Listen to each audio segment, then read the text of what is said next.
అంటే మన అందరికీ తెలుసు జన్మ నక్షత్రాలు ఉంటాయి. ప్రతి వారికి కూడా జన్మ నక్షత్రం అని ఉంటుంది, స్టార్ అని ఉంటుంది. సే ఫర్ ఇన్స్టెన్స్ మీ నక్షత్రం ఏంటి? నాది పుబ్బా నక్షత్రం. పుబ్బా నక్షత్రం అని అన్నా అనుకోండి. పుబ్బా అంటే మోదుగు చెట్టు.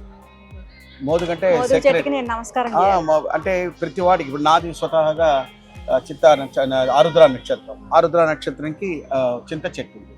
ఇలా 27 నక్షత్రాలకి 27 మొక్కలని మనకి ప్రతిపాదించారు.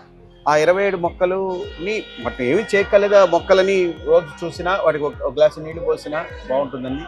మేము ఇది ఆ 27 మొక్కల్ని కలెక్ట్ చేసాము. ఆ 27 మొక్కల్ని మేము ఇక్కడ పెట్టడం జరిగింది. ప్రతి మొక్కకి కూడా మేము అక్కడ మీరు గమనించి ఉండేటైతే ఒక క్యూఆర్ కోడ్ ఇస్తాం. Okay sir. ఇది ఎక్కడా జరగదు. ఆ క్యూఆర్ కోడ్ గమనిస్తే ఆ క్యూఆర్ కోడ్ని మీరు స్కాన్ చేస్తే మీ సెల్ ఫోన్ ఇట్లా పెట్టి అక్కడ మీరు స్కాన్ చేస్తే ఆ మొక్క యొక్క పుట్టు పూర్వోత్తరాలన్నీ వచ్చేస్తాయి. ఇప్పుడు నా నక్షత్రం ప్రకారం నా చెట్టు ఎక్కడ ఉంది సార్? ఇప్పుడు చెప్పండి. మోదుగు చెట్టు. అది మోదుగు చెట్టు. బ్యూటీ ఆఫ్ రాండోజా అంటే మేము బాటనీ పరంగా దాన్ని బ్యూటీ ఆఫ్ రాండోజా అని అంటాం. ఇప్పుడు విశాఖ నక్షత్రం అని వింటుంటాము. వాళ్ళకి ఇది కదంబ వృక్షం అంటాం. చాలా విశేషం. అమ్మవారి లలితా సహస్రనామాల్లో కదంబ వనవాసిని అనే పదం కూడా ఉంటుంది. ఇది మేము యాంథోసిఫాలస్ కదంబ అంటాం. సాక్షాత్తు ఇది అమ్మవారి చెట్టుతో ప్రతీక.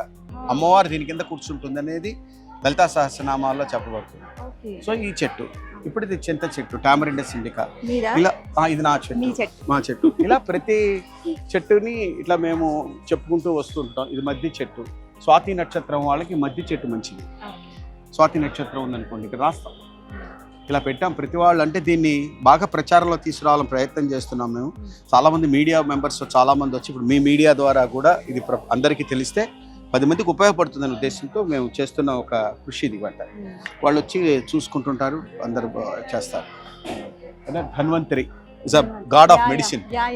ధన్వంతరి అంటే గాడ్ ఆఫ్ మెడిసిన్.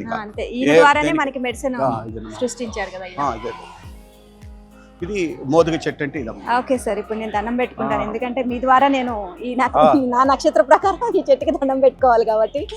ఇప్పుడు స్వామీజీలు ఎతులు దండం పట్టుకుని ఉంటారు చూసారండి, అది మోదుగ పుల్ల. ఓకే. మోదుగ చాలా చాలా విశేషమైనది. పుల్ల కూడా పళ్ళు దోపటానికి వాటికి కూడా చాలా విశేషం. ఇది చాదస్తమేం లేదు. ఇక్కడ ఉన్న ప్రతి మొక్క కూడా ఒక గొప్ప ఔషధ విలువలు కలిగినటువంటి మొక్క.